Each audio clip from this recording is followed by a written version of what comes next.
She thought she was just attending a wedding, a quiet guest, a forgettable face in a sea of silk dresses and champagne.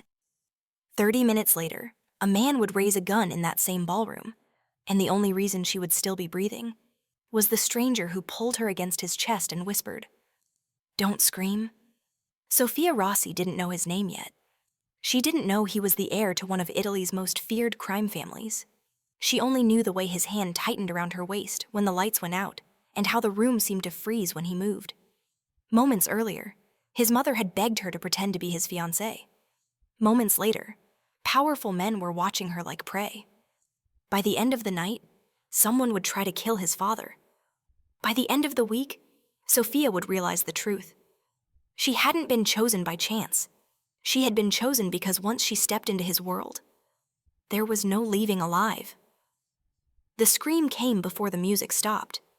For a split second, Sofia Rossi thought it was part of the celebration, laughter bursting too loudly, joy tipping into chaos. Then she saw the way people froze, the way glasses slipped from trembling fingers, the way a single sharp sound cut through the air like a blade. A gunshot.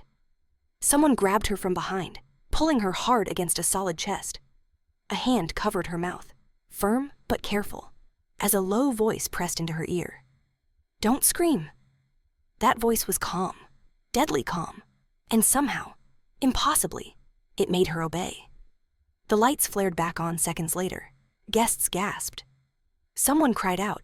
A man lay bleeding near the head table, not dead, but close enough that the truth could no longer be hidden. This was no ordinary wedding, and neither was the man holding her. Less than an hour earlier, Sofia had been sitting alone at a small table near the edge of the reception hall, a forgotten guest at a celebration too grand for her quiet presence. Tuscany stretched beyond the tall windows, golden hills fading into dusk, while inside the hall, crystal chandeliers scattered light across silk gowns and polished smiles. Champagne flowed freely, laughter rang bright and effortless. Sofia felt like an afterthought. She wore a simple navy dress, elegant, but modest, nothing that begged for attention. She had come for Bianca, her college friend, and only for Bianca. She had not known that her friend was marrying into a family whose wealth came with shadows, whose name was spoken carefully in certain circles.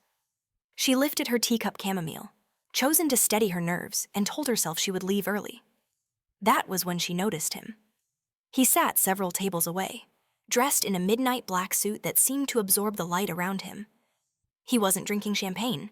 He wasn't laughing. He wasn't even pretending to enjoy himself. He sat still, posture relaxed yet alert, as if he were guarding something invisible or waiting, or... Sofia didn't know why her gaze kept drifting back to him. She only knew that every time their eyes nearly met, her chest tightened. His face was striking in a distant, sculpted way, sharp jaw, controlled expression, eyes the color of a coming storm. He looked out of place among the joyful chaos, yet undeniably belonged in a way she did not. She was still wondering who he was when someone slid into the chair beside her. Sofia startled, nearly spilling her tea. Bianca's mother smiled at her, perfectly composed, impeccably dressed in champagne lace. But the smile didn't reach her eyes. There was something brittle there, something urgent. "Sofia," the woman whispered, fingers closing around her wrist beneath the table. "I need your help." Before Sofia could respond, the woman leaned closer, her voice dropping to a breathless murmur. "Please, pretend to be my son's fiancé." The words didn't make sense. Sofia blinked, certain she had misheard. "I'm sorry, what?"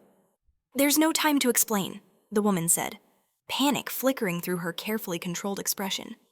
"Just for tonight, please." Sofia followed her gaze without meaning to. The man in the black suit had risen from his seat. He was scanning the room now, eyes sharp, focus narrowing. The air around him seemed to change, as if people instinctively made space without knowing why. "That's your son," Sofia whispered. "Yes, and he needs a fiancé."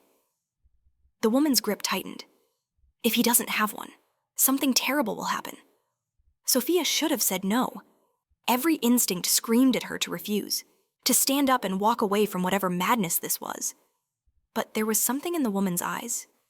Fear, raw and unmistakable, that rooted her in place. 10 minutes later, Sophia found herself standing beneath the chandelier lights, her heart pounding so hard she feared everyone could hear it. The man in the black suit stepped to her side. Up close, he was even more imposing. Tall, broad-shouldered, impeccably controlled. He didn't look at her at first. Instead, he faced the older man standing before them, an elegant figure in an ivory suit whose smile never touched his eyes. Don Greco. Sophia didn't know his name yet, but she felt the danger in him instinctively. The way conversations hushed as he approached. The way people smiled too quickly, too carefully. "This is Sophia Rossi," Bianca's mother announced brightly. "My son's fiancé." The word hit Sophia like a physical blow. The man beside her moved then. His arm slid around her waist, firm and possessive, pulling her close with practiced ease. It was the kind of gesture that left no room for doubt or escape. Sophia's breath caught as his hand settled against her hip, warm through the thin fabric of her dress. He looked down at her for the first time. His gaze was piercing, assessing, unreadable. And then, as if flipping a switch, his expression softened into something dangerously convincing. "Yes," he said smoothly. "My fiancé." Don Greco's eyes lingered on Sophia, slow and calculating. "I wasn't aware you were engaged." "It's a recent development," the man beside her replied. Tone even. "We didn't want to distract from the wedding." Greco smiled. "How considerate." Sophia felt the scrutiny like a weight pressing into her skin. Her pulse thundered. She was painfully aware of every inch of contact between herself and the stranger holding her. She had no idea what she was supposed to do, how she was supposed to behave. Then he leaned down. His lips brushed so close to her ear that she felt the warmth of his breath as he spoke, his voice low enough that only she could hear. "If you shake," he murmured, "we die." Fear shot through her, sharp and electrifying. She forced herself to breathe, to stand still, to smile. Don Greco finally stepped back, apparently satisfied for now. As he moved away, the man released her waist just enough to look proper, but his presence remained like a shield. The moment they were alone, his expression hardened. "What's your name?" he asked quietly. "Sophia," she whispered. "I'm Luca," he said. "And from this moment on, you don't leave my side." She stared up at him, heart racing. This was supposed to be for one night. His gaze darkened, flicking briefly toward the retreating figure of Don Greco. "So was the lie," he said. "But lies have consequences." Sophia swallowed hard as the weight of his words settled over her. Somewhere in the hall, music swelled again, laughter returning hesitantly. The celebration continued, unaware that something irreversible had already begun. She had walked into this wedding as a guest. She stood there now as the fiancée of a dangerous man, and she could already feel it deep in her bones. She had not been chosen by chance. She had been chosen because there was no one else. If this story touched your heart, follow the channel to enjoy many more heart-stirring stories every week. Sophia learned very quickly that standing beside Luca Vitali meant surrendering the illusion of choice. The moment Don Greco disappeared into the crowd, Luca's hand returned to her waist, not possessive now, but strategic. He guided her away from the center of the hall with subtle authority, steering them through clusters of guests as if he had done this 1,000 times before. To anyone watching, they looked like an engaged couple seeking a quiet corner. To Sophia, it felt like being escorted across a minefield. "Smile," Luca murmured without looking at her. "Relax your shoulders. You're doing fine." She obeyed instinctively, even as her pulse refused to slow. "You sound very calm for someone whose mother just dragged a stranger into his life." "Calm keeps people alive," he replied. "Panic gets them buried." The words should have frightened her. Instead, they grounded her. Sophia realized then that Luca was not cruel for the sake of it. He was controlled. Every movement, every expression carefully measured, as if chaos were something he had learned to cage long ago. They stopped near a marble column, partially shielded from the crowd. Luca released her, but only after scanning the room, his eyes constantly moving. She followed his gaze and began to notice things she had missed before men in dark suits positioned near exits. The way certain guests were watched more closely than others. The unnatural tension beneath the music. This family, Sophia began carefully, lowering her voice. It's not just wealthy. Is it? Luca studied her for a long moment. There was no mockery in his expression, no irritation, only calculation. No, he said finally. It isn't. She inhaled slowly. And Don Greco. A flicker crossed his eyes, sharp and cold. Is not a man you refuse lightly. Sophia absorbed that in silence. Somewhere deep down, she had already known. The way Don Greco commanded attention without raising his voice. The way people smiled at him as if smiling were armor. She had walked into a world governed by fear disguised as etiquette. I didn't agree to this because I wanted to, she said quietly. Your mother looked terrified. She had reason to be, Luca replied. Greco has been pushing for an alliance. Marriage is his preferred weapon. Sophia's stomach tightened. So I'm a shield? Yes.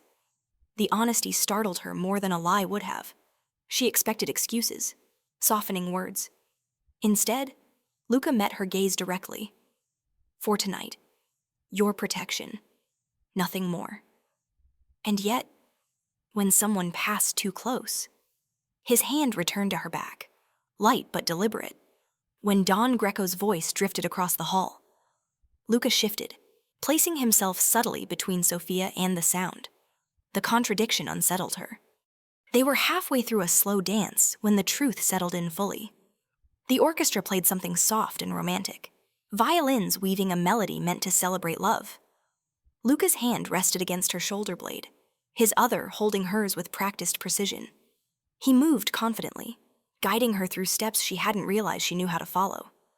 This is absurd, Sophia whispered. You dance like someone who's been engaged many times. I haven't, Luca said. I just learned early how to play convincing roles. Why? His jaw tightened. For a moment, she thought he wouldn't answer. Then he said, because in my world, pretending is safer than feeling. The admission lingered between them, fragile and unguarded. Sophia felt something shift, not warmth, not trust, but awareness. Luca Vitali was not untouched by the darkness around him. He had been shaped by it. Does it bother you, she asked. That this is fake, yes, he said without hesitation. And that's precisely why it cannot become real. The words struck deeper than she expected. Sophia forced herself to look away, focusing on the chandeliers overhead. She reminded herself that she had no place here, no right to feel anything about a man whose life was stitched together with violence and power. The music ended. Applause followed. Luca released her at once, stepping back as if distance were suddenly necessary. Before either of them could speak, Bianca appeared, radiant in white, champagne in hand, eyes sparkling with joy. There you are, she said brightly. I was hoping I'd find you two together. Sophia's heart lurched. Engaged, Bianca continued, laughing in disbelief. And you didn't tell me a word. Do you know how dramatic Mama was when she announced it? Luca smiled a real smile this time, warm and disarming. We wanted tonight to be about you. Bianca's delight was immediate and sincere. She hugged Sophia tightly, whispering, I knew there was something special about you. My brother never lets anyone this close. Sophia froze for a fraction of a second, painfully aware of the truth beneath the compliment. Luca's arm wrapped around her shoulders, protective and steady, as if sensing her unease. Later, when Bianca was pulled away for photographs, Sophia exhaled shakily. She believes this. She believes what she sees, Luca said, and what she wants to believe, and what happens when tonight ends.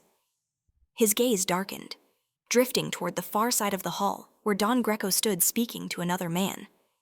Tonight doesn't end when the music stops, Luca said quietly. It ends when Greco decides he's satisfied. Sophia followed his gaze, a chill creeping down her spine. And if he isn't, Luca turned back to her, his expression unreadable. Then this lie becomes dangerous. A beat passed. Then another. Sophia realized something then. Something that made her chest ache in a way fear alone could not explain. Luca Vitali lived every day surrounded by people, yet utterly alone, bound by loyalty, power, and blood. but denied the simplest freedom of all, the freedom to choose who to love. And somehow, impossibly, she had stepped directly into the space where that freedom should have been. Sophia did not realize how deeply the lie had settled until Bianca kissed her cheek and called her sister with effortless affection. The word lingered long after Bianca drifted away, swallowed by congratulations and camera flashes. Sophia stood there with a smile frozen on her lips, her chest tightening with a guilt so sharp it almost hurt to breathe. Luca noticed. He always noticed. He angled his body slightly, shielding her from the nearest cluster of guests, and spoke without moving his lips. "You did well. I lied to my best friend," Sophia whispered back. I looked her in the eye and let her believe this was real. "For tonight." "It is," Luca said quietly. "Reality is defined by survival." She wanted to argue with that, wanted to insist that some truths mattered more than safety. But when she looked at him, really looked, she saw the cost of that belief etched into his stillness. Luca had learned long ago what happened to people who clung to ideals in a world like his. Music swelled again, a slower melody this time, heavy with romance. Guests began drifting toward the dance floor. Luca hesitated, scanning the room, then offered his arm once more. It was not a question. As they moved together, Sophia felt the change in him. The vigilance remained, but something else slipped through an edge of restraint, as if he were holding himself back from something dangerous and intimate. His hand rested lightly at her waist, careful not to claim more than the role demanded. It was the restraint that unsettled her most. "You don't like this," she said softly. "Liking has nothing to do with it." "Then why do you look like you're bracing for impact?" Luca's mouth curved faintly, not quite a smile, because lies rarely stay contained. They expand. They complicate. "And this one," Sophia asked. "This one already has." They moved in silence for a moment, the illusion flawless to any observer. Sophia was acutely aware of the heat of his palm, the controlled strength in his frame, the way he adjusted their steps to match her pace without comment. She had danced before. She had never felt so intensely seen. "I won't ask you to stay," Luca said suddenly. "If you want to leave after tonight, I'll make sure you can." She looked up at him, startled. "Just like that, no," he corrected. "Not just like that. It would take planning, protection, distance. And I would stay where I am," he said, "where I belong." Something twisted in her chest at the finality of it. "Do you?" He didn't answer. The dance ended. Applause rippled through the hall. Luca released her immediately, stepping back into the mask of composure that seemed to be his armor. But Sophia had glimpsed the man beneath it now, if only briefly, and she could not forget it. A subtle shift in the atmosphere drew Luca's attention. His gaze sharpened, fixing on the far side of the room near the service corridor. Sophia followed it instinctively. Two men stood there, half hidden by a decorative arch. One wore a caterer's uniform. The other, she recognized him with a jolt, was Antonio Vitali, a cousin of the family. They were speaking too closely, their expressions tense. Luca stiffened. "Stay here," he murmured. "I'm fine," Sophia said automatically. But he was already moving, intercepted by a well-wisher before he could reach the corridor. The interruption frustrated him. Sophia watched the two men again. Their conversation broke abruptly when Antonio glanced in her direction. Their eyes met. A chill slid down her spine. Sophia did not know what she expected: recognition, guilt, suspicion, but what she saw instead was calculation. Antonio inclined his head politely, the ghost of a smile touching his lips. The caterer turned away, disappearing through a side door. Sophia's heart began to race. She drifted toward the edge of the hall, telling herself she was imagining things, that weddings made people paranoid, that she was tired, overwhelmed, out of her depth. But the pull toward that corridor felt undeniable, like gravity. She waited until Luca was engaged in conversation with his mother, then slipped away. The side hall was dimmer, quieter, lined with marble and heavy drapes. Sophia moved slowly, keeping her steps light. Voices reached her before she saw anyone. During the toast, a man was saying in Italian, "The lights go down. One chance." And the son, another voice asked, "He won't see it coming." Sophia pressed herself against the wall, breath shallow. Her pulse thundered in her ears as fragments assembled into something horrifyingly clear. They were talking about Don Vitali, about Luca's father.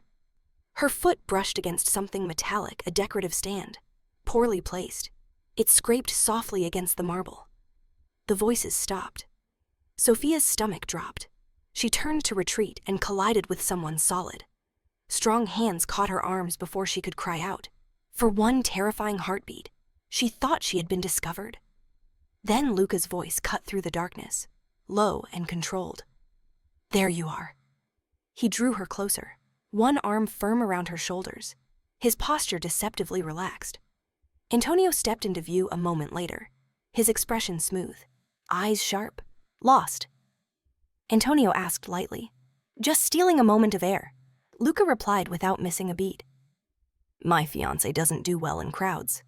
His hand tightened on Sophia's shoulder, not painful, but insistent.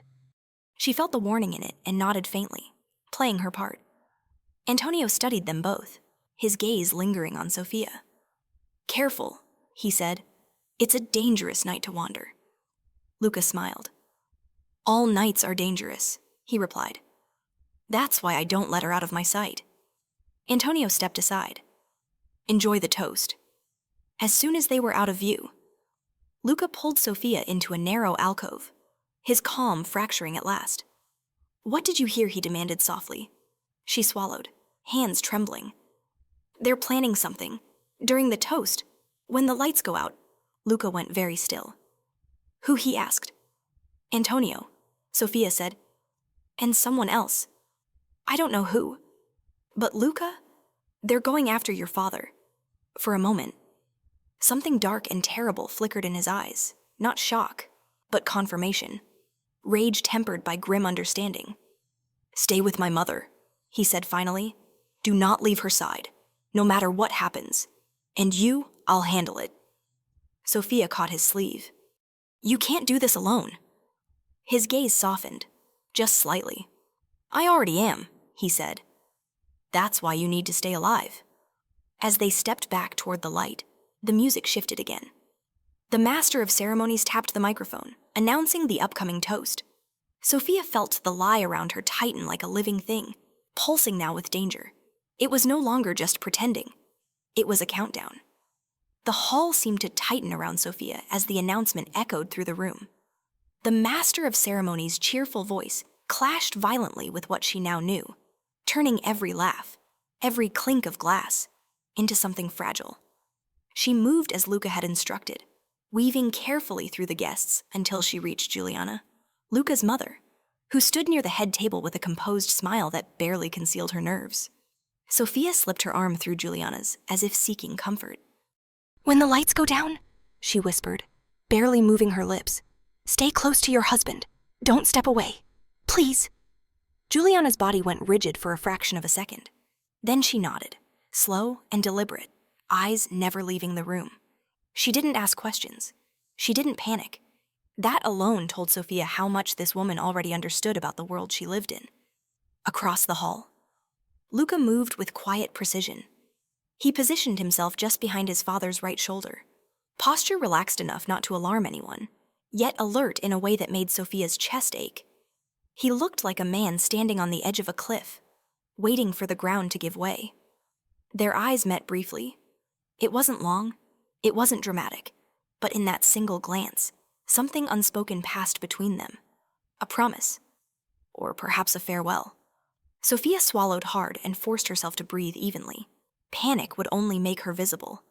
She focused instead on details: the cool marble beneath her heels, the warmth of Juliana's hand, the faint hum of the projector warming up behind the screen. The slideshow flickered to life, childhood photos of Bianca washing over the wall. Laughter rose again, softened now by sentiment. Then the lights dimmed.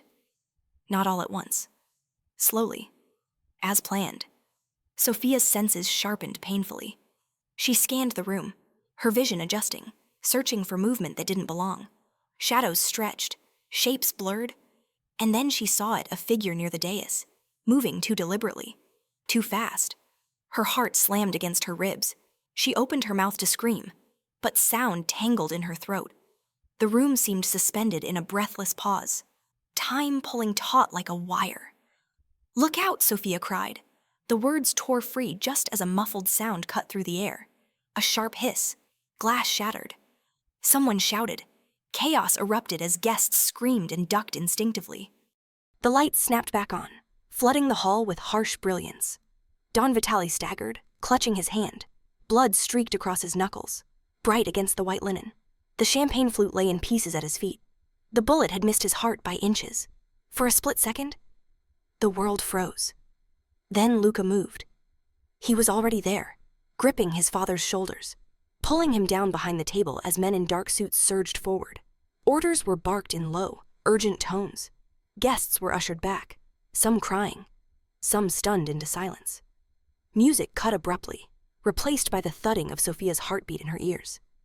She hadn't realized she was shaking until Juliana tightened her grip, grounding her. "You did this," Juliana murmured hoarsely. "You saved him." Sophia shook her head, breath uneven. Luca's gaze found her across the chaos. His face was pale, jaw clenched tight, eyes blazing with something dangerously close to fear. He nodded once, sharply. An acknowledgement, gratitude, relief. Then his expression hardened. Sophia followed his line of sight and saw Antonio slipping toward the side exit. His calm shattered at last. 2 of Luca's men intercepted him before he reached the door. The betrayal was exposed now, naked and undeniable. Sirens wailed faintly in the distance, though Sophia doubted any official authority would truly matter here. This was family business, blood business. As the crowd was slowly calmed and ushered into controlled clusters, Luca finally crossed the distance between them. He stopped directly in front of Sophia, hands gripping her shoulders with barely restrained force. "Are you hurt?" he asked. "No," she whispered. "Your father is alive," he said. Only then did his grip loosen. His hands slid down her arms, as if confirming she was real, uninjured. The intimacy of the gesture hit her harder than the gunshot had. "You disobeyed me," he said quietly. "I warned you," she replied just as softly. "You said stay alive." "I did." For a heartbeat. The world narrowed to the space between them. Then Luca let out a slow breath, the tension in his body shifting, recalibrating. "You shouldn't have been anywhere near this." "And yet," Sophia said, voice trembling, "here I am." He studied her, truly studied her, as if seeing her for the first time outside the lie, not as a shield, not as a role, as a woman who had stood her ground when running would have been easier. "This changes things," Luca said finally. Sophia's stomach dropped. "How?" "You're not a guest anymore," he said, "and you're not just pretending." She looked at him, confusion and fear tangling in her chest. "Then what am I?" Luca's gaze softened. "Just enough to be dangerous. Someone they will use to get to me," he said, "which means you don't leave my protection. Not tonight. Not after." A shiver ran through her, not entirely from fear. "I didn't ask for this." "No," Luca agreed. "But you chose it." Around them, the wedding lay in fragments, broken glass, whispered prayers, shaken joy. Nothing would ever return to what it had been an hour ago. The lie that had bound them had cracked open, spilling consequences neither of them could ignore. Sophia observed the truth settling heavily in Luca's eyes. He had spent his life controlling risk, keeping distance, refusing attachments. And now, against his will, someone had stepped past his defenses. The darkness had not come when the lights went out. It had come afterward. And this time, it was watching her. The wedding never truly ended. It fractured. What remained after the gunshot was not celebration, but a controlled illusion of calm, stitched together by armed men and practiced lies. Guests were told there had been an accident. A champagne glass had shattered. Someone had slipped. People nodded, eager to believe anything that allowed them to leave without panic clawing at their throats. Sophia knew better. She stood near the side of the hall while Luca oversaw the quiet evacuation, watching the way his men moved efficient, silent, lethal when necessary. This was not chaos to them. This was protocol. And that knowledge alone made her feel unbearably small. Luca returned to her only after his father had been escorted out through a secured corridor. Blood had been cleaned from the marble floor. Music no longer played. The chandeliers still glowed. But their light felt harsh now, exposing rather than enchanting. "We're leaving," Luca said. It was not a suggestion. Sophia nodded. She didn't ask where. She didn't ask how long. The answers were already written in his expression. Whatever life she had imagined returning to after tonight no longer existed. As they moved through a private exit, Luca's hand never left her back. Not guiding. Guarding. The realization settled deep in her chest. Heavy and strange. Outside, the night air was cool, scented with cypress and distant rain. A black car waited, engine running. Luca opened the door and waited until she was seated before stepping in beside her. The door shut with a finality that echoed far louder than it should have. Only then did he exhale. For several seconds, neither of them spoke. The car rolled forward, gravel crunching beneath the tires. Tuscany falling away into darkness. "You saved his life," Luca said finally. Sophia stared at her hands folded in her lap. They were still trembling. "I shouted. That's all. You noticed," he corrected. "You listened. You acted. I was terrified," she admitted. "I still am." He turned toward her, his gaze unreadable in the dim interior. "Fear doesn't disqualify courage. It proves it." The words lodged somewhere behind her ribs. She looked up at him then, really looked, and saw the aftermath etched into his control. The tension in his shoulders hadn't eased. The danger hadn't passed. It had merely shifted. "Antonio is gone," Luca said. "Not arrested. Not forgiven. Gone." Sophia swallowed. And Don Greco-Luca's mouth hardened. "He now knows two things. That his attempt failed. And that you were standing beside me when it did." The meaning struck with chilling clarity. "She's not supposed to matter," Sophia said quietly. "But you do," Luca replied. "That's the problem." The car turned sharply, climbing a narrow road lined with stone walls. Sophia felt the distance growing not just from the wedding, but from the life she'd lived before. The simplicity of it, the safety. "You said I could leave," she reminded him softly. "After tonight." "I did," he said. "And I meant it." And now Luca hesitated. Just for a moment. Now it's no longer only about you choosing to stay. It's about whether leaving would put you in greater danger. The implication settled between them. Sophia's pulse quickened. "So I'm a liability." "No," Luca said sharply. "You're leverage." She winced. "That's not better." "It's honest," he replied, then softened slightly. "And honesty matters more than comfort where I come from." The car slowed, then stopped. They had arrived at a secluded villa perched above the hills, its lights low, its gates already opening. Sophia stared at it, a knot forming in her stomach. "This is where you live?" she asked. "For now." "For now," she echoed. Inside. The house was quiet but far from empty. Men stood discreetly at every corner. Luca led her through the space, giving brief instructions, his voice calm, efficient. When they finally reached a room at the far end of the hall, he paused. "You'll stay here," he said. "It's secure. 2 guards outside. You won't be alone." Sophia stepped inside slowly, absorbing the understated luxury, the wide bed, the heavy curtains, the balcony doors opening to the dark hills beyond. It felt less like a refuge and more like a beautifully disguised cage. "Am I a prisoner?" she asked. Luca met her gaze. "No." "Then what am I?" He didn't answer immediately. He closed the door behind them, the sound soft but irrevocable. "You're the reason my enemies now believe I have something to lose," he said quietly. Her breath caught. "I never wanted to be that." "I know," Luca said. His voice dropped.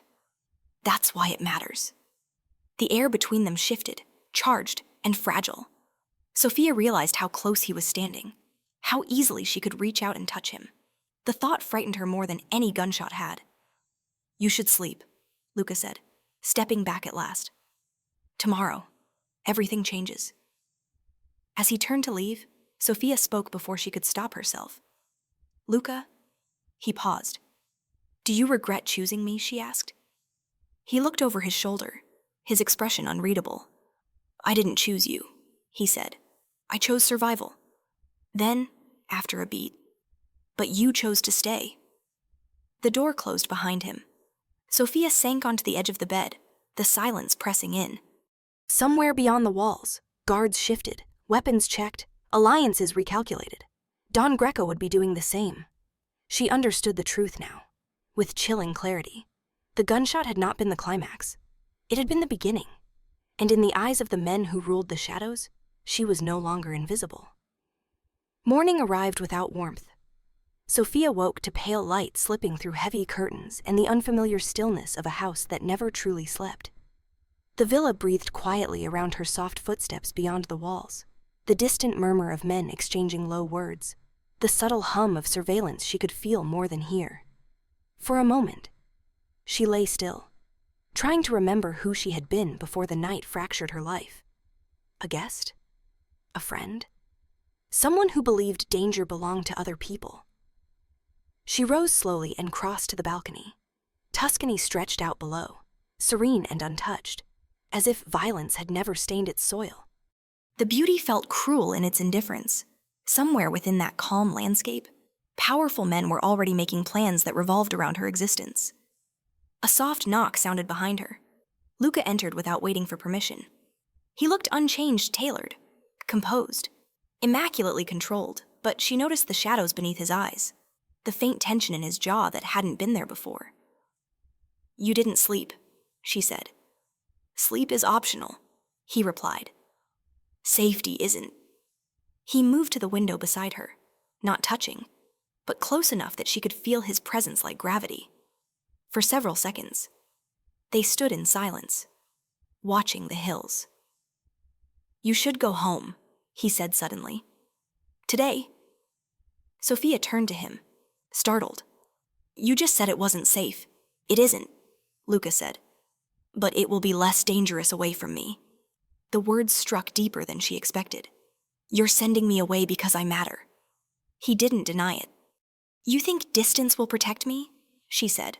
"But Don Greco already knows my face. He knows my name." "Yes," Luca admitted, "and he knows where I am." Sophia took a breath, steadying herself. "Then leaving won't make me invisible again." "No," he said, "but staying makes you a target I can't afford." She laughed softly, a sound edged with disbelief.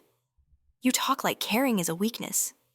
"In my world," Luca said quietly, "it's a liability that gets people killed."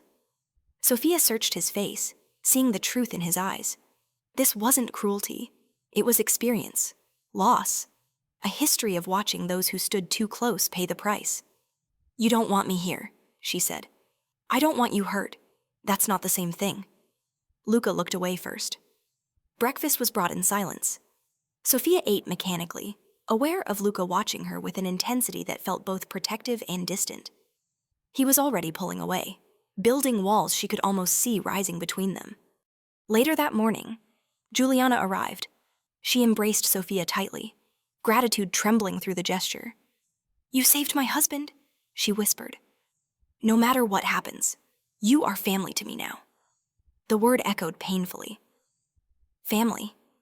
After Juliana left, Luca escorted Sophia through the villa, showing her safe routes, guarded rooms, the subtle signs of control.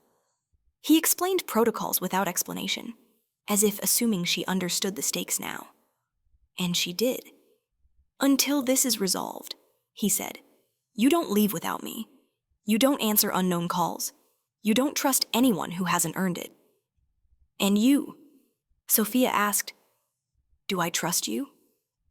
Luca stopped walking. He turned to face her, expression unreadable. "You trust me because I haven't lied to you yet." The honesty unsettled her more than reassurance would have. The afternoon passed slowly, too slowly. Sophia felt the tension building beneath the villa's calm surface, a storm waiting for permission to break. When Luca left briefly to meet with his men, she paced the room, restless and uneasy. A soft vibration startled her. Her phone. She stared at it in disbelief. She hadn't realized she still had service. The message was from an unknown number. "Beautiful performance last night. You screamed at exactly the right moment. Sophia's blood ran cold. Before she could react, Luca was back in the room. One look at her face and he knew. "Give it to me," he said. She handed him the phone with shaking fingers. His expression darkened as he read the message. He crushed the phone in his hand without hesitation, the screen shattering silently. "He's closer than I thought," Luca said. "And bolder." Sophia's voice barely held steady. "He watched me?" "Yes," Luca replied. "And now he's testing me." Her chest tightened. "This is my fault." "No," Luca said sharply. "This is the consequence of him believing I'm vulnerable." "And am you?" Luca hesitated. "Just long enough to be honest." "With you here?" "Yes." The admission settled heavily between them. That evening, the villa buzzed with activity. Luca prepared to leave, issuing quiet orders. His attention divided between strategy and the woman watching him from across the room. "You're going after him," Sophia said. "I'm closing doors," Luca replied, "before he decides to walk through one that leads to you." She crossed the room before she could stop herself. "Don't do this alone." He met her halfway. "I always do." Her hand brushed his sleeve accidentally. She told herself. The contact sent a jolt through them both. Luca stilled, breath catching just enough for her to notice. "You don't have to carry everything by yourself," Sophia said softly. For a moment, the mask cracked. Just a fracture. But enough. Luca's hand came up, hovering near her face, not touching. "If I let you closer," he said quietly, "I won't be able to protect you from what follows." "Maybe," she replied. "Or maybe I don't need protection. Maybe I need honesty." His hand fell. When he left that night, the villa felt emptier than it should have. Sophia stood alone at the window, watching headlights disappear into the dark. She understood something then, with painful clarity. This wasn't a cage built to keep her trapped. It was a silence built to keep Luca alive. And if she stayed, she would have to decide whether loving a man like him meant accepting the danger or becoming strong enough to face it beside him. Sophia sensed it before it happened. The villa had a rhythm she had begun to recognize: the quiet patrols, the measured footsteps, the subtle signals exchanged between men who never raised their voices. That night, the rhythm fractured. Doors closed too softly. Radios went silent. Even the air felt wrong, as if holding its breath. She was standing by the window when the power flickered. Not out. Just enough to make her heart stutter. Sophia turned from the glass, every instinct sharpened. Luca had warned her if something felt off. She moved toward the door, intending to call one of the guards, when a hand clamped over her mouth from behind. The world tilted violently as she was dragged backward, the room dissolving into shadows and panic. No sound. A voice murmured near her ear. Calm, male, not unfamiliar. Her struggle lasted seconds. Efficient hands restrained her, injected something sharp into her arm. The ceiling blurred, light streaking into darkness as consciousness slipped away. When Sophia woke, the first thing she felt was cold. Stone beneath her back, damp air, the faint echo of dripping water somewhere in the distance. Her wrists were bound, not painfully, but firmly enough to remind her of the futility of resistance. Panic surged, only to be crushed by exhaustion and a lingering haze in her veins.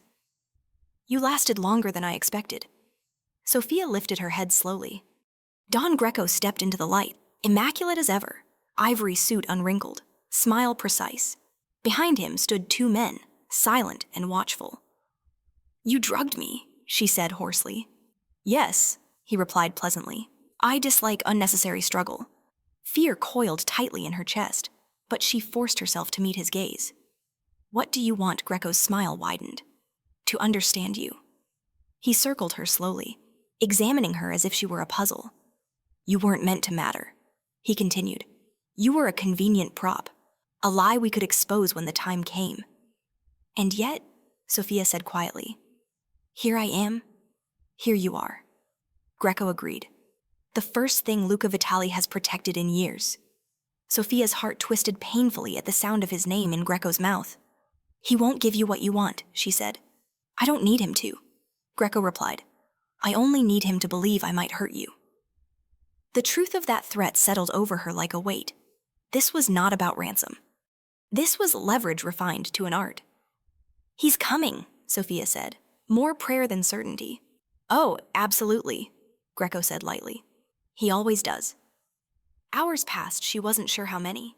Time stretched thin, distorted by fear and waiting. When footsteps finally echoed down the stone corridor, Sophia's breath caught. Luca appeared at the entrance, flanked by shadows and weapons. He looked nothing like the controlled man she knew. His face was stripped of pretense, fury burning cold and bright in his eyes. "You took something that isn't yours," Luca said. Greco sighed. "Such language. I merely borrowed her." Sophia felt Luca's gaze lock onto her, fierce and searching. The relief in his eyes cut deeper than any fear. "Let her go," Luca said. "This ends between us." Greco raised an eyebrow. "Does it?" "Because from where I stand, it's only just begun." He gestured subtly, and one of his men pressed a gun against Sophia's temple. Luca didn't flinch, but something inside him broke. Sophia shook her head, a silent plea. Don't give him what he wants." Greco watched the exchange with fascination. "You see," he murmured. "She already owns you." "I don't own anyone," Luca said tightly. "Lies," Greco replied. "You just don't like the cost." Silence stretched. The air trembled with restrained violence. Finally, Luca spoke again, his voice low and controlled by sheer will. "Take me instead." Sophia gasped. "No." Greco laughed softly. "You offer yourself so easily now. How touching. I'll give you what you want."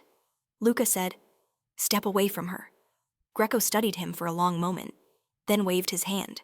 The gun lowered slightly. "Not yet," Greco said. "First, I want you to understand something." He leaned closer to Sophia, his voice dropping. "This world doesn't forgive attachments. It exploits them.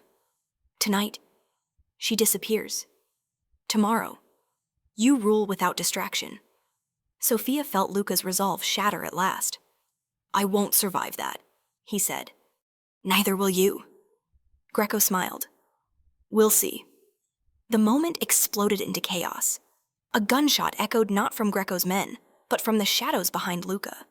One of Luca's guards surged forward, weapons flashing. Greco's control slipped, just long enough. Luca moved. He crossed the distance in seconds, grabbing Sophia, cutting her restraints with a blade she hadn't seen. She clung to him instinctively as he shielded her body with his own. Shots rang out. Shouts followed. The world fractured into noise and motion. They ran.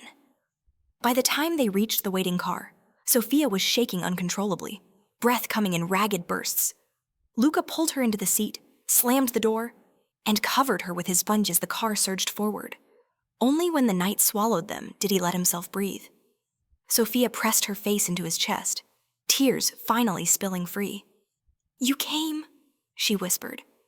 "There was never a question," Luca said, his voice breaking for the first time.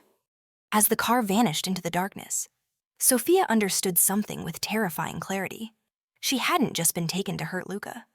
She had been taken to prove a truth neither of them could deny anymore. She was no longer just in his world. She was the reason it could burn. They didn't stop driving until the sky began to pale at the edges. By then, Sophia had stopped shaking, though her body still felt foreign, as if it belonged to someone else. Luca hadn't let go of her once. His arm remained wrapped around her, firm and unyielding, as if releasing her would mean admitting how close he had come to losing everything. The safe house was smaller than the villa, buried deep in the hills, stripped of elegance and designed for one purpose only: survival. Luca ushered Sophia inside first, scanning every shadow, every doorway, before sealing the door behind them. Only then did he step back. "You're safe," he said. The words sounded fragile in the quiet. Sophia turned to face him fully. In the harsh light of the room, she saw the cost of the night written clearly on his face, the rigid set of his shoulders, the blood staining the cuff of his sleeve that wasn't his own suggestion. She lifted her hand without thinking, fingers brushing his wrist. "You're hurt." "It's nothing," Luca replied automatically. She didn't move her hand. "Don't lie to me." For a long moment, he said nothing. Then, slowly, he allowed her to guide him to sit. She cleaned the cut with steady hands, her touch careful, intimate in a way that felt more dangerous than fear. Luca watched her the entire time, his gaze dark and unguarded. "You shouldn't be here," he said quietly. "Not after tonight." "And yet," Sophia replied, meeting his eyes, "you ran into a room full of guns for me." The truth hovered between them, undeniable now. "That was a mistake," Luca said. "No," she said softly. "That was a choice." His jaw tightened, a reckless one. Sophia's lips curved into a faint, sad smile. "You didn't look reckless when you pulled me out. You looked terrified." The word struck something deep. Luca looked away, breath slow and controlled. "Fear makes men weak. Or honest," she countered. Silence stretched, heavy but no longer empty. Outside, the wind stirred through the trees, a restless whisper echoing the storm building beyond the walls. "They won't stop," Sophia said finally. "Don Greco won't." "No," Luca agreed.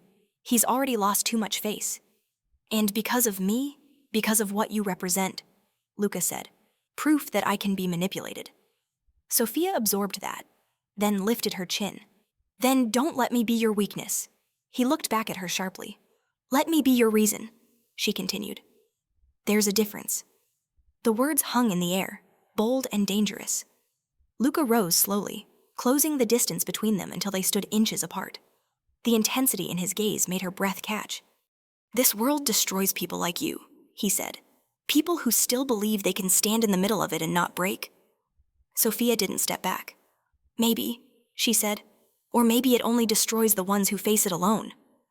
For a moment, Luca's composure faltered. His hand came up, stopping just short of touching her cheek. He seemed to struggle with the impulse, with everything he had been trained to suppress. "If I let this become real," he said quietly, "I won't be able to protect you from what comes next." Sophia's voice was steady. "I'm already part of it. You don't get to protect me by pretending I'm not." Something shifted then. Not a surrender, but an alignment. Luca straightened, the strategist reasserting itself, sharpened now by resolve. "I'm ending this," he said, "not hiding, not negotiating." Sophia's heart quickened.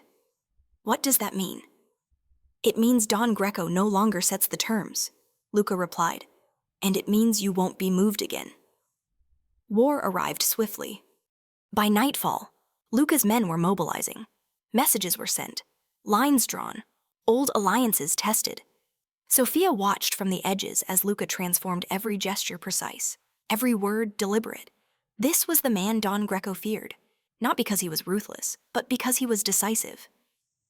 "You should rest," Luca told her later. "I won't sleep," Sophia replied. "Not while you're preparing to fight." He studied her for a long moment, then nodded. "Then stay." They sat together in silence, the closeness no longer pretense, no longer necessity. When Luca finally spoke again, his voice was softer. "I never wanted this," he said. "Power observed me. It wasn't chosen."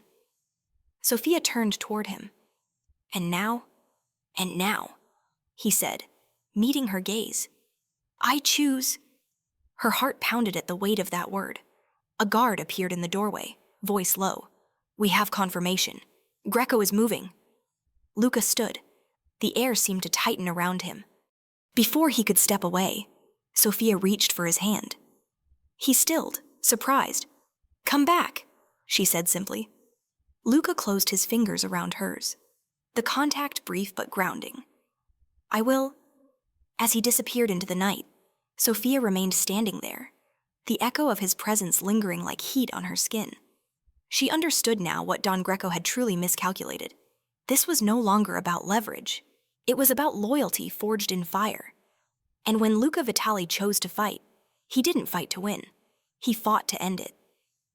The night Luca left to confront Don Greco stretched endlessly, each minute pressing heavier than the last. Sophia sat by the window of the safe house, watching darkness shift across the hills, listening to the distant murmur of radios and footsteps that never quite reached her. War, she realized, was not always loud. Sometimes it was quiet enough to let fear speak. She tried not to imagine where Luca was, Tried not to picture guns raised, blood spilled, choices made in seconds that could never be undone. Instead, she focused on what she did know, that Luca had gone to end this, not survive it halfway. When the door finally opened, it was near dawn. Sophia stood so quickly her chair scraped across the floor. Luca stepped inside, coat dusted with ash and rain, his expression unreadable. He looked intact, but changed like someone who had crossed a line and knew there was no returning to who he had been before. "It's done," he said. The words landed softly, yet carried the weight of everything that had led them here. Don Greco, Sophia asked. "Removed." Luca replied. Not publicly, not cleanly, but permanently. Relief washed through her, sharp enough to make her knees weaken. She exhaled a breath she hadn't realized she'd been holding and took a step toward him, stopping just short of touching. She wasn't sure she was allowed to yet. "And you?" she asked quietly. "What did it cost you?" "You." Luca looked at her then. Really looked, as if weighing whether to speak the truth at last. "More than I expected," he said. "Less than I feared." They stood in silence, the aftermath settling around them.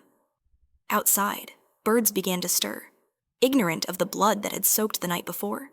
The world, it seemed, was determined to move on.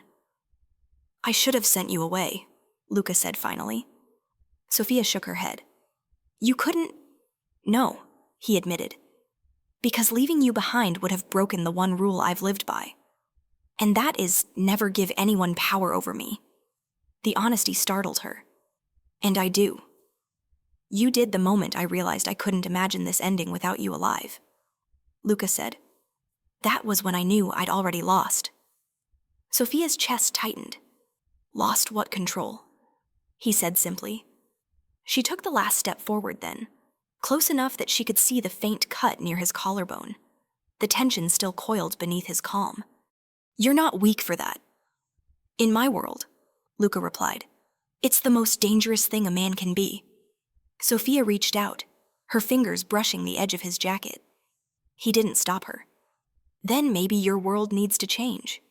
He laughed quietly, a sound edged with exhaustion. "I used to believe change was a luxury people like me didn't deserve. And now?" "And now," he said, "I know it's a risk." She looked up at him, heart pounding. "You're afraid?" "Yes," Luca said. "Not of dying, of surviving this and still losing you." The admission hung between them, raw and unguarded. For a man like Luca Vitali, it was a confession more dangerous than any gunshot. Sophia drew a slow breath. "You never told me why you hate marriage." Luca's gaze darkened, turning inward, "Because I watched it destroy the only woman my father ever loved. She was chosen for him, bargained for, and she paid for it in silence." He swallowed. "I swore I'd never turn another woman into a transaction." "And yet you almost did with me," Sophia said gently. "Yes," he admitted, "and that's when I knew I was becoming the thing I despised." She stepped closer, resting her forehead briefly against his chest. His heart beat steady and strong beneath her ear, undeniable proof that he was here. Alive. "I don't want to be your obligation," she said softly. "I don't want to be your weakness either." Luca's hand lifted, hesitant, then settled at her back. "Then what do you want to be?" "Your choice," she said. He closed his eyes for a moment, as if the weight of that word might crush him. When he opened them again, the decision was already made. "I can't promise you safety," Luca said. "I can't promise you a life untouched by the past I carry." Sophia looked up at him. "I don't need promises that aren't real. I can promise you truth," he continued, "and loyalty, and that I will never cage you the way this world caged me." Her breath caught. "And love," Luca's voice dropped. "Love is the one thing I was taught never to offer." He lifted her chin gently, forcing her to meet his gaze. "But it's also the one thing I'm choosing to risk." The space between them vanished. When he kissed her, it was not rushed or desperate. It was deliberate, grounding, a vow made without words. Sophia felt the last of her fear dissolve into something steady and certain. Outside, the sun finally crested the hills, painting the sky in soft gold. The war was over. The lie had ended. What remained was fragile, uncharted, and real. And for the first time in his life, Luca Vitali stood at the edge of a future he had not planned and chose it anyway. The morning after the war felt unreal in its gentleness. Sunlight spilled across the hills, turning the scars of the night before into something distant, almost imagined. Sophia woke beside Luca to the sound of birdsong and the steady rhythm of his breathing, a quiet miracle she did not take for granted. For a long moment, she lay still, watching him, this man forged in danger, softened by choice. Luca woke slowly, as if returning from a place where vigilance was no longer required. When his eyes met hers, there was no mask to lower, no calculation to complete, only a calm she had never seen on him before. "It's over," he said, more to himself than to her. "Yes," Sophia replied. "It is." They rose together and stepped onto the balcony, where Tuscany unfolded in warm gold and green. The world did not look different, yet everything was.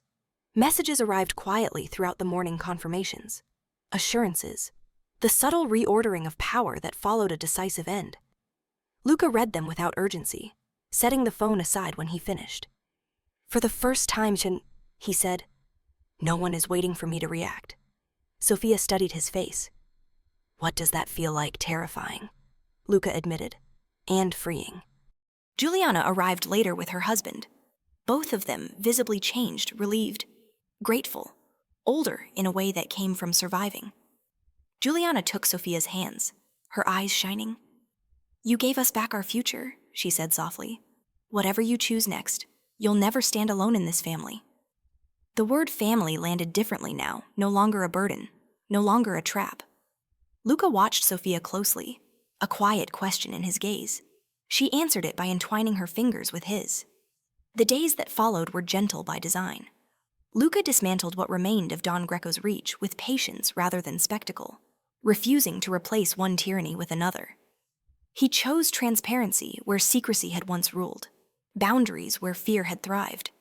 The men who followed him noticed the change and adapted not because they were ordered to, but because they believed in it. Sophia found her place without being told where to stand. She walked the grounds, spoke to the staff, learned the rhythms of a life that no longer required hiding. When Luca left for meetings, he returned without the weight that once clung to him. And when he stayed, the hours felt like a gift neither of them rushed. One evening, as the sun dipped low and painted the sky in soft rose, Luca led Sophia back to the same chapel garden where the wedding had taken place. There were no guests, no cameras, no music, only quiet and the memory of a lie that had become a beginning. "I never wanted spectacle," Luca said. "I wanted certainty." Sophia smiled. "You found it, I chose it," he corrected. He took her hands, steady and sure. "I spent my life believing love was a debt someone else would collect. I was wrong. Love is a promise you make to yourself to live without cages, without fear disguised as duty." Her breath caught. "And me." "You are the promise," Luca said. "Not because I need you to be, because I want you to be." He lowered himself to one knee, not as a performance, not as a negotiation. The ring he held was simple, elegant, unmistakably chosen. "Sophia Rossi, will you choose a life with me, not protected, not hidden, chosen, every day?" Tears blurred her vision, but her voice did not waver. "Yes," she said, "I choose you." They married quietly weeks later, in that same garden, with only those who mattered present. There were no headlines, no whispers, no shadows. Luca stood beside Sophia without armor, and Sophia stood beside Luca without fear. When they exchanged vows, they were not sealing an alliance. They were closing a chapter, years later. The story would be told differently by different people. Some would say the air went soft. Others would say he grew wise. Luca never corrected them. He knew the truth. The truth was mornings filled with light and laughter, evenings spent planning a future that belonged to them alone. The truth was a man who learned that power did not have to cost love, and a woman who refused to be a shield when she could be a partner. On a quiet afternoon, Sophia watched Luca with their child in his arms, his expression gentler than she had ever imagined possible. He looked up and caught her gaze, smiling in a way that still surprised her. what she asked. "I almost missed this," he said softly, "because I was afraid to choose it." Sophia crossed the room and rested her head against his shoulder. "You didn't miss it," she said. "You arrived exactly when you were ready." Outside, the hills stretched endlessly beneath a generous sky. The past no longer chased them. The future waited with patience. The lie that once bound them had dissolved into something truer than either had believed possible. And in the end, love did not save them from the darkness. It taught them how to live beyond it.